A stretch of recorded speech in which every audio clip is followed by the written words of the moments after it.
And now, your main event.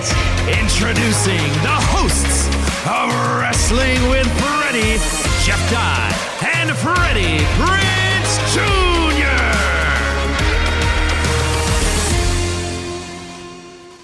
Ladies and gentlemen, welcome to a special episode of Wrestling with Freddie. Not friends today because Mr. Jeff Dye is a successful working comedian and is on assignment in New York City. There's lots to get to, so that's the news as we see it. Good evening and good night. See, Jeff, I remember when you're not here. Welcome to Wrestling with Freddie. Well, ladies and gentlemen, wrestling fans, those who are just now getting into wrestling, those who have the Peacock, which is a very unfortunate name for a streaming network, as all of you can easily surmise, because everyone calls it one word. It's not Peacock. However, it is the home of the single greatest pay-per-view in the history of pay-per-views, although it's not a pay-per-view anymore. That term is dying, and so is my spirit. Anyway, it was the greatest pay-per-view ever, the Royal Rumble. And I'm not saying this was the greatest one, but the Royal Rumble is my favorite. I like it more than WrestleMania. I've been to a handful of Rumbles, been to a handful of Manias, but the Royal Rumble's been my favorite since I was a little boy. It has some of the most historic moments in the WWE. From its made stars, it has destroyed a couple as far as being taken seriously. And the stories they're able to tell in what, in essence, is an Iron Man plus match, meaning 60 minutes or more. They can tell so many stories, so many wrestlers have an opportunity to be seen, get over, and garner interest in the stories they're trying to tell on television. Now, does it always work? No. But when it does, it's awesome. One that just pops in my head is the CM Punk and the Straight Edge Society one. And this was not the heyday of the WWE, but this Rumble was special because he had this no alcohol, no drugs, but he told a story in there where it was just him and his squad. And he's just sitting in the ring, like cutting promos, waiting for wrestlers to come out. Like it was crazy. It was really, really cool. He did one of the best ones ever, but that's not even the best. I look forward to this pay-per-view every single year. I've watched them from my television. I watched one in a bar. I've watched them at friends' houses. I've seen a few live from in the seats and from the gallows, so to speak. And it always makes me feel like a kid every single time. And so I could not wait for this. And now they have a women's Rumble as well. And you had 2 championship matches and a very, very strange match that I don't think the audience really got behind, but it looked cool, and shout out for trying new things. And we're going to get into all of it right now. So the show starts, the men's Royal Rumble, Freddie's favorite match. The winner, we'll get right to it, Cody Rhodes. You know that Wrestling with Freddie loves Cody Rhodes. From AEW, I had respect for what he helped build over there, to when he was a free agent, to when he tried to help build his brand and character through his reality show, to making the choice to go back to WWE, a place where when he left, he didn't necessarily have a lot of friends. He said a lot of, rough things. People would speculate about Triple H, who's now his boss. And he still went back. So they certainly had a professional and serious conversation where he had to have felt supported or he wouldn't have gone there. And he had to have said, hey, I've grown a lot since I left. And, a lot of what I said was in anger. And I hope you know that. And Hunter's been in the business forever. And I'm sure here comes my Triple H impression. This is the impression everyone in the company does of him, by the way. And I'm sure he knows. And so then Triple H would have said, hey, it's all right. It's no problem as long as we both have an understanding. So, and I don't know why that's the voice that everyone chooses, because he doesn't really sound like that. I guess he sort of does. Anyway, so Cody wins it. It wasn't the best Royal Rumble match, but there were stories to be told. Seeing Dominic Mysterio out there and not getting eliminated time and time again drove me and my kids. I watched with my kids. That was my viewing party. It drove all of us insane, right? Because we want him eliminated. So I thought they did a good job when he finally got tossed, and it was the return of Edge. Everybody loves Edge. He's the man, and he looked great. He looked healthy. He looked strong. He got so much charisma out there, and he's not talking at all. He just looks like a rock star back on tour that you've wanted to see for so long. And he gets screwed over by the Judgment Day, and they're trying to whoop him as he's, making his exit because they helped him get eliminated. And his wife, Beth Phoenix, comes out, busts ass on Rhea Ripley, knocks her down. She looks like a Viking goddess, and he looks like a Viking god.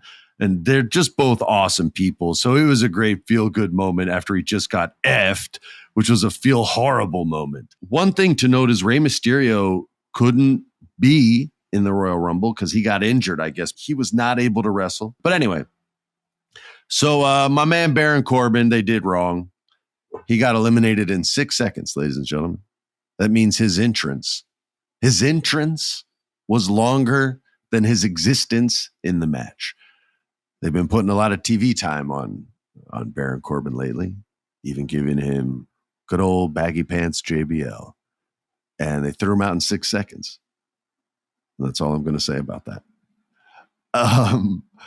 But here's the spot that I think the new generation of wrestling loved. And I admit, I thought it was amazing. But as far as like getting something trending and getting people talking about wrestling that wouldn't normally talk wrestling was, I don't remember if he was like 24, maybe 25. There's 30 entrants. Logan freaking Paul was in the Royal Rumble. This dude that so many people hate is living so many people's dreams, and so many people who said, man, I could do that. And I don't mean indie wrestlers. I mean civilians like me. I could do that, man. If I was ever in wrestling, I could do that. And he's actually doing it, which makes the people who hate him so much more. You know who I'm talking to.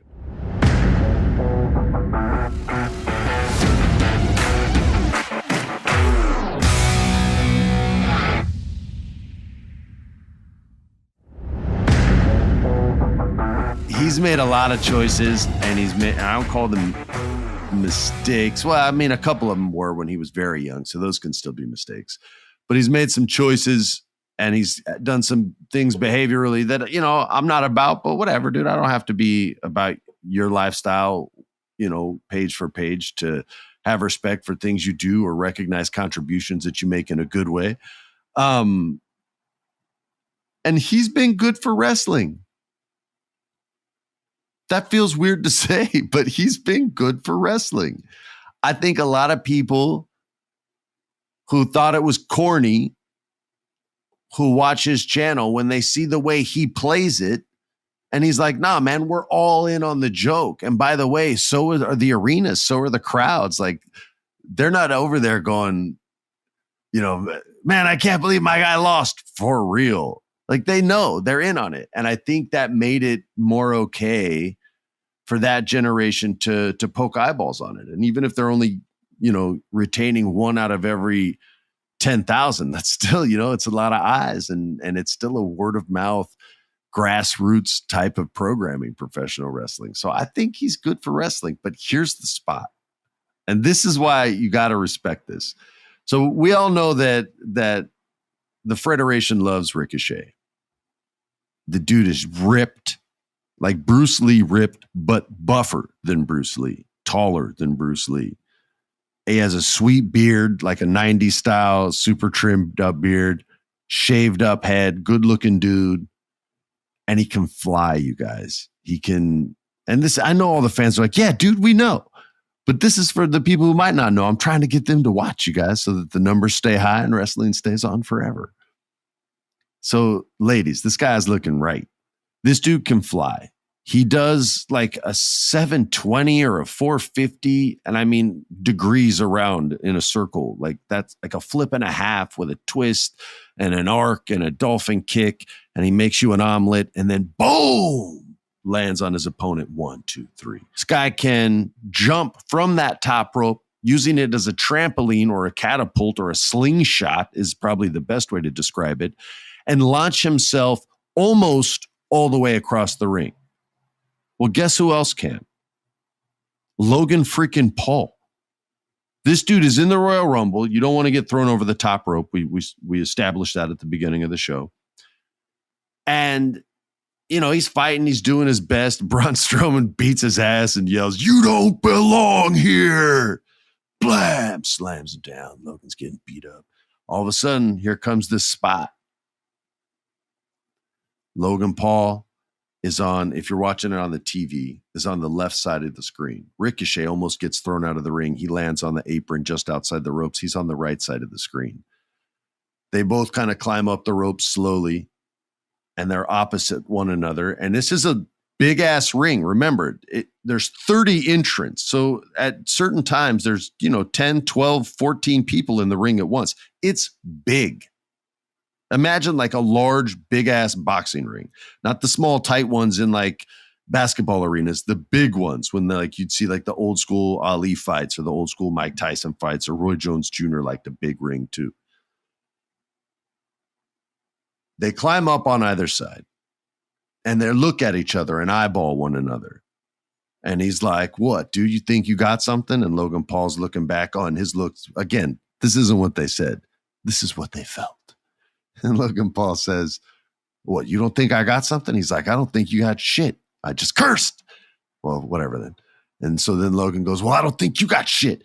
And he goes, "I'll show you something." And Logan's like, "Yeah, show me." And they both jump up on the top rope of either side of the ring. And they both springboard toward each other and they get air. And their bodies meet exactly halfway. And their bodies, wha ba bam, as Big E would say, mighty men meet, slapping against each other. And both their bodies, boom, smash down on the apron. And my wife's in Italy, promoting her show Wolfpack on Paramount Plus. Make sure you subscribe and watch. Use I think I even know the code name. What was it? I've heard the commercial so much. Enter Wolfpack on the Paramount Plus app and get the first month free. Come on. Without even having a script. Professional. Jeff Dye, what? In your face. Sorry, guys. Feeling myself a little bit. Oh, and I just got thrown out of the ring. No. Anyway, this was the spot of the Rumble. A Kofi spot looked like it got blown. It looked like Gunther threw him out of the ring. I think it was Gunther, who had a great match, by the way. Threw him out of the ring, and Xavier had a chair, but either Xavier was late or Gunther was early, and there was no chair. And when Kofi hit it, it just collapsed and crashed. And he tried to keep one foot up to make it look like it, but I think they just said, "Nah, man, kill it." And hopefully he didn't get hurt. So that ends up being the spot of the night. It's 90% of the time Kofi that gets the spot of the night. So this, was a real high point in a Rumble that was, not great, but it was good. And then Cody gets the win at the very end. Cody's up there. You can see him mouth the words, "Dad, I did it." Every son has lost a father and then accomplishes great things after their father's gone. That's that moment hits you so hard, man. Like that's the thing you want to see in movies. You know what I mean? I did that. The first time I booked a big job, I went to my father's grave, put my hand on the plaque and said, "Dad, I did it." It's word for word. So it just hit me so hard.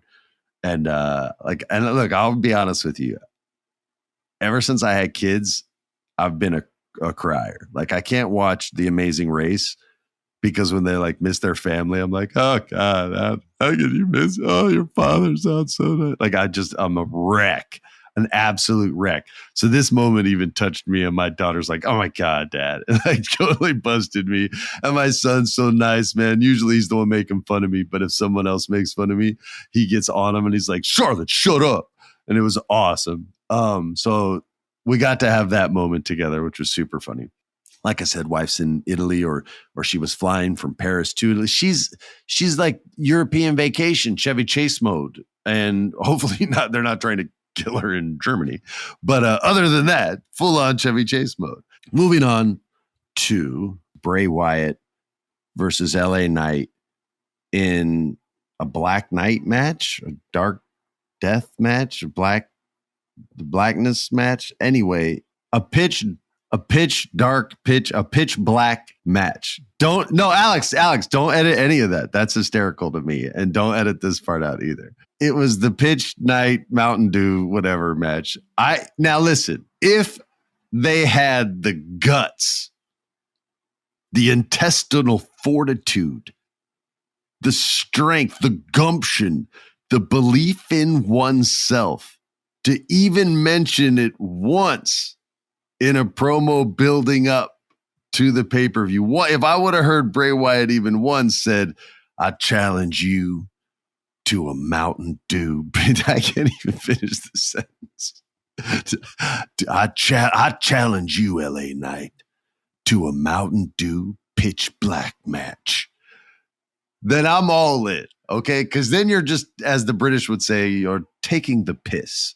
So had he said this, then I'll go all in to whatever the gimmick is. I like what was it? Was it Mankind Triple H in like the bowels of the arena match? What did they call it? It was like a basement match, and they basically fought never in the ring. It was like all around like the pipes and stuff that like all the hot water and gas lines and everything went through that kept the arenas going. Like that's what it wasn't called a bowels match, but maybe some people thought it was. So had they done that, then I'm like, all right, let's try something new. Yo, I'm not even lying. When the lights went off, they put on a black light and it looked like a Miami nightclub in like 1997. And I'm not a club guy, but I had to do some press for a movie in Miami. And I went to a club. This is probably maybe the fourth or fifth time in my life. Okay. It's 1997. I think I'm like 22 years old. It just wasn't my scene. I'm kind of an introvert. That's why I like podcasts. So I'm at this hotel and the concierge says, oh, there's this, is that whatever hotel had Nobu in it in the 90s. And I'm there selling, I think, a movie. They go, we have a reservation for you at Nobu. I'm like, holy crap. All right. Miramax hooked it up. And he said, also, there's this famous DJ. They were having a rave club thing that night. This is how hip I am, a rave club thing.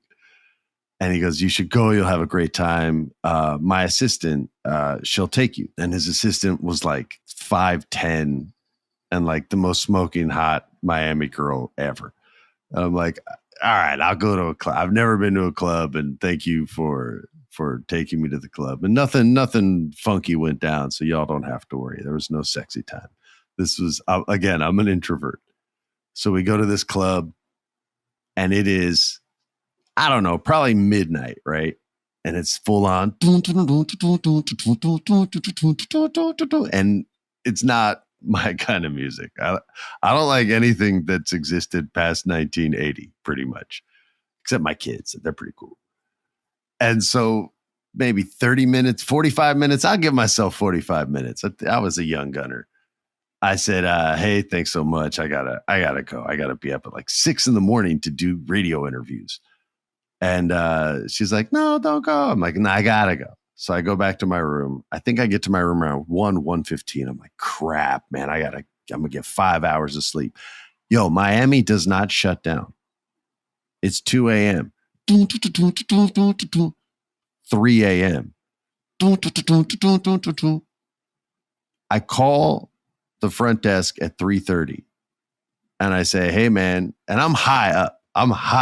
Okay. I go, hey man, how late does the club go? I gotta be up in a couple hours. And I'm not joking. The dude at the front desk just laughed and hung up the phone and must have looked at the other people at the desk and been like, yo, this dude's never been to Miami. He just hung up. I wasn't even offended. I just felt educated and humbled. And so I just powered through and didn't get any sleep and went and did it.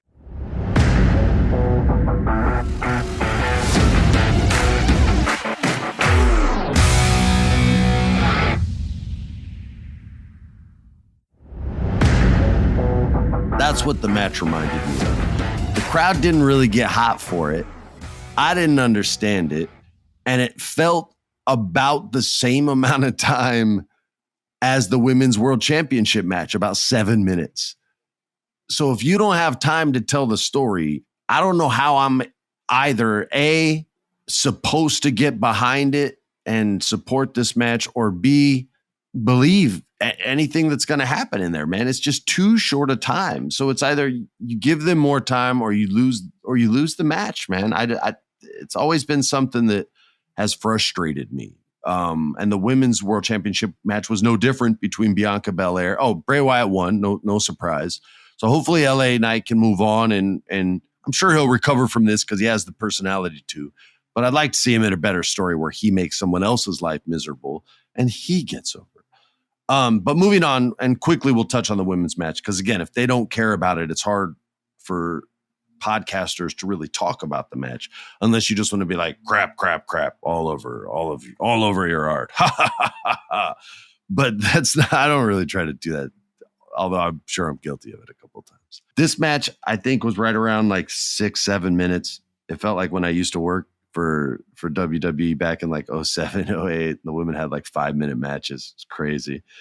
And the walk was so long, like they even have less time. But San Antonio showed them love. By the way, San Antonio, hot freaking crowd. Good God, man. Wrestling crowds have been hot the last couple months. Seattle, Washington with AEW. The LA crowd for AEW. San Antonio, Texas, just killing it. Philadelphia a couple weeks before that, killing it for Monday Night Raws. Shout out to wrestling fans everywhere. But the fans gave him love. Bianca Belair was like indestructible, so I'm not sure what the story was they were trying to tell, but whatever. Let's get to the good stuff. The Women's Rumble. And this one, it's hard to say which one was better, right? At least for me it is. Because I feel like everyone knew who was going to win each Rumble. And they gave the people what we wanted. Even though Rhea Ripley's a heel, I still feel like there's moments where we hate her, right? Where she does that chicken shit stuff, where she jumps in the ring to save Dominic. And she's like, what are you going to do? Hit a girl? And the guy in the ring's like, it's not. And then she's like, ha, ha, ha. And then he gets kicked in the balls. And then the match is over for the other guy. But we still love her. And despite that, because she has the potential for greatness, she's tall, she's strong. She's not a Barbie doll, ladies. I think she played volleyball in Australia, but she's not like the Hollywood or the typical like super skinny model you would see on magazines. She's actually a good role model for your daughter. She's not afraid of food, and she works out, and she's strong, and she's tall and thick, buff and hardcore, and she expresses herself honestly. So she's a good role model for kids, even though she plays a horrible character on TV. It's wrestling. You're allowed to like whoever you like, so don't trip. So she won. There were some good moments, man. Chelsea Green got some love. It was the return of crazy ass Chelsea Green running in the ring. Although I don't think they're going to do the crazy ass Chelsea Green gimmick, which I love. That was when like half her makeup was just completely like Two-Face from the DC comics, and the other half was like, hi, I'm pretty and Canadian and nice. And we got a little Michelle McCool love in there. The return of Nia Jax. Dun, dun, dun. And everyone gave Rhea big time love when Rhea put her down with the Riptide. How Australian of you. Got I. And then we also had the return of Asuka. Not Asuka, like I always say. See, I took responsibility, but Asuka. But she came back, totally different haircut. She's smiling through pain. And almost like, and when you dodge something or block something she does, she kind of laughs like, okay, bitch, now you're going to get it. She put on a friggin' show, man. I'm glad to see Nia Jax back, but I'm a huge Asuka fan, formerly known as Kana. And by the way, I say Asuka so much, my producer legit, instead of writing it Asuka with a U like it is, he writes it ASKA, just so I don't screw it up. How pathetic am I? I was just saying what a great podcast. I'm the worst, the damn worst. And she put on a show, you guys. It looked so good. She looked refreshed, maybe just needed a few weeks off. It wasn't that long a break, and the crowd popped like it had been a year. It was also the return of Piper, the friggin' Viper. Piper Niven from Scotland. You may have heard me make fun of the name Dewdrop. Well, guess what? They got rid of her from TV, and they got rid of that stupid ass name, and they let this awesome professional wrestler, I'm telling you guys, she's quick and she's strong and she's Scottish, and everything about her is great, because if it's not Scottish, it's crap. If you don't know what that is, Google it. But I love her. I've loved her since the Mae Young Classic. I talk about her in season 1 of this show, like all the way, I think this is season 3, all the way back then. It's not that long ago. But I think I speak about her in episode 2 or 3. That's how much I like her. I actually remember the episodes. Go back and check that out. But she was back. She gave a really good showing as well. I was happy to see her in there. Finally, the last 2 competitors, that's what it is, competitors, were Liv Morgan and Rhea Ripley. Oh, by the way, they threw Chelsea Green out in 5 seconds. They got Corbin in 6, and she's like, anything you can do, I can do better. And then, as she gets pitched out, I can do anything better than you. The main event, you guys. Kevin Owens, we believe in him. We love him. He's Canada's own, but we've claimed him down here in the States too. We love Kevin Owens. He's going against the sort of hated but respected Roman Reigns and the entire friggin' bloodline, which includes Sami Zayn. We all know Zayn is Syrian for glue. The glue of all professional wrestling. The number one man, Sami Zayn. And you guys, for those of you who crap on wrestling, I just want you to hear real quick how they understand symbolism. And when they do it right, it's really special. These men had their entrances. Cool, man. I've seen Israel Adesanya have better entrances than WWE superstars. So they're actually really cool. You should YouTube that. They're all in the ring.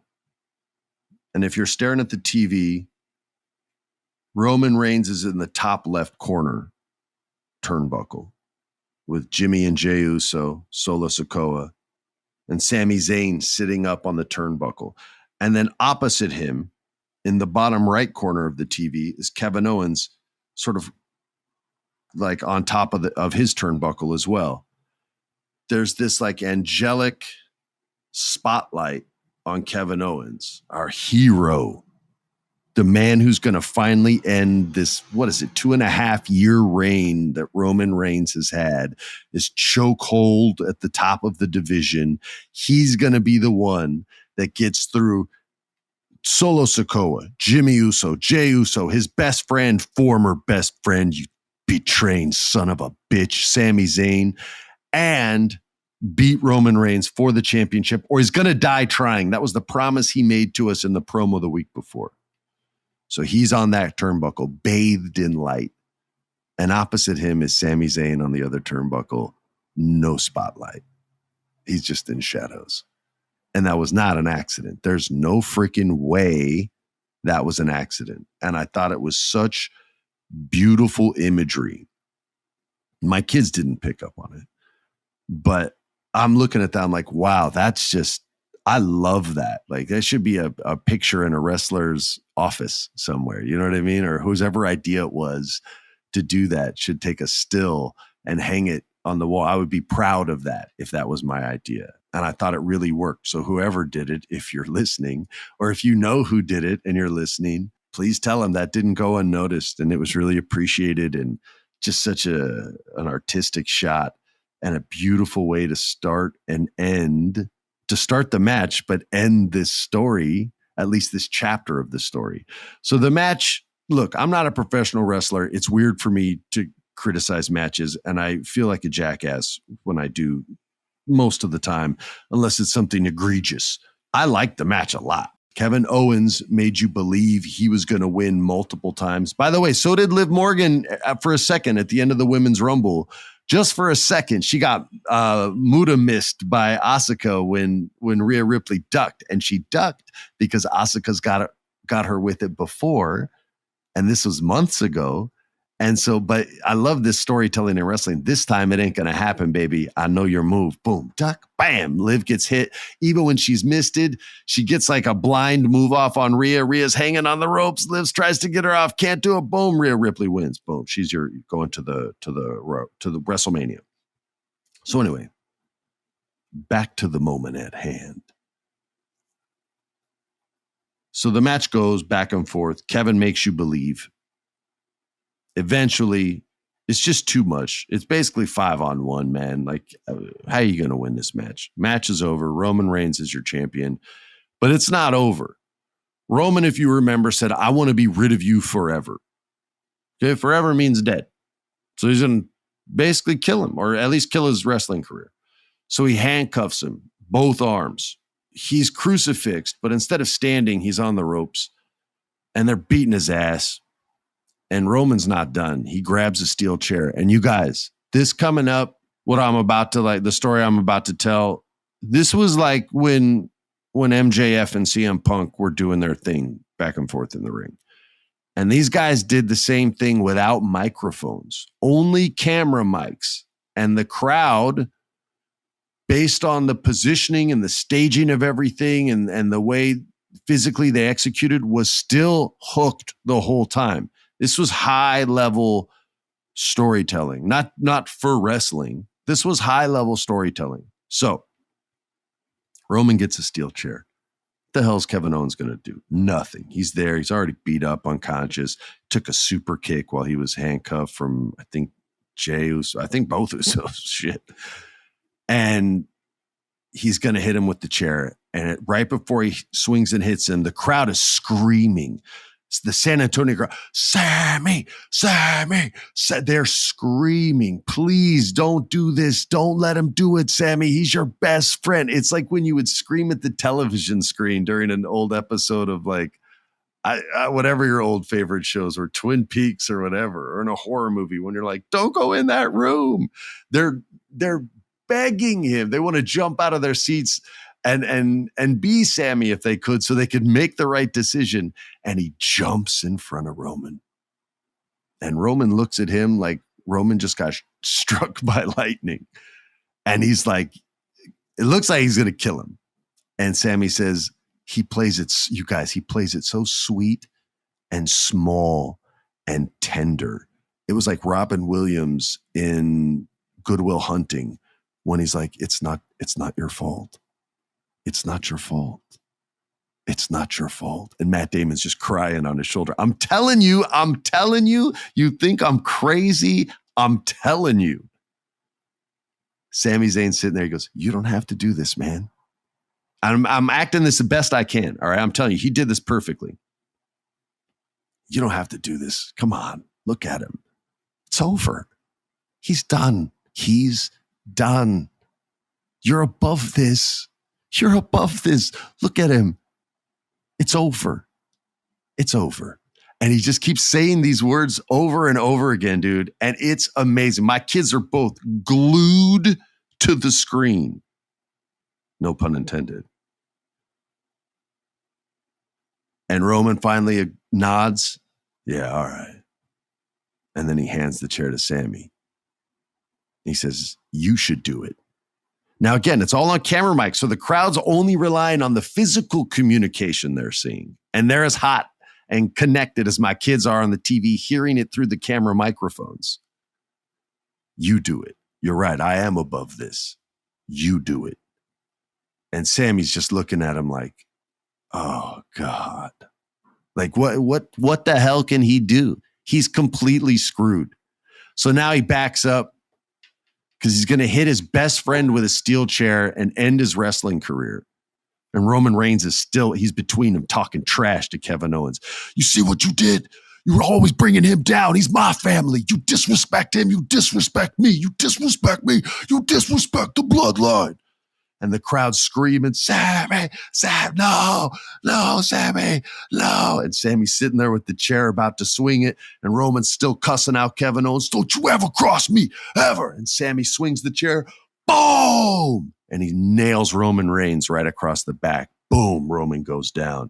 He sells it really smart, man, in a unique way where he doesn't go unconscious. It's just like, oh my God, I just got smashed in the freaking back with a chair.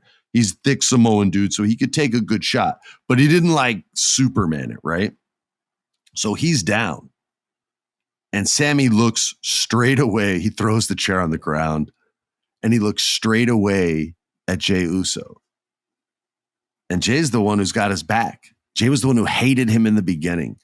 And then when Paul Heyman tried to cut Sami's throat, Jey was the one who stuck up for him. It was like, yo, look what this man has done for us. And Jay's like, by the way, he looked shredded. He's the thinner of the two twin brothers. And he's jacked. You can't tell because his arms are covered in tattoos. But he was like standing there, I mean, fuming, shocked. His acting was at the same level as Sami's. It was so sick. And then he pops and he's like, what are you doing? You're my brother. What are you doing? And Sami just looks at him and it's the same puppy dog look. And he's just like, I'm sorry, man. I'm sorry. And my heart's just broken. And Jay's like, what? What are you doing? And Jimmy, the one who's been nice to Sami the whole time, is like, good night. Bam. And just puts Sami down and just starts beating his ass. And then Solo Sikoa is so pissed at him, he throws Jimmy off and starts gives him the Samoan spike. Wow, bow, thumb to the throat. Sami goes down. Roman's beating him up. Now here's where San Antonio screwed up. Jay's in the corner. He still can't believe what he just saw. He sacrificed his word, his trust for this dude that he didn't trust. And that gets betrayed legit a week later. And the whole crowd starts screaming, Jay, Jay, Jay, Jay. And as soon as they do that, here's where you screwed up. Roman heard you. And he looked up. Oh, yeah. What about Jay? And he just shoots daggers right at him. And now Jey Uso has to make a choice because Roman's like, it's your turn to beat this dude's ass. And Jay can't do it. He legit can't do it. He's frozen and the crowd's screaming, Jay, Jay, Jay. And he steps down and rolls out of the ring and you can see him. He's almost crying. He keeps putting his face in his hands. It hurts. He's walking away from his family because he knows what they're doing is wrong and he can't be down with it anymore. And it was insane. Like the crowd was so hot for this. My kids were so locked into this. I was so hot for this. It was phenomenal storytelling. And yeah, we're left with just the aftermath now on Monday Night Raw. We'll see what happens. This show comes out on Wednesday, so you'll already know. But it'll be crazy, and I'm definitely interested to watch.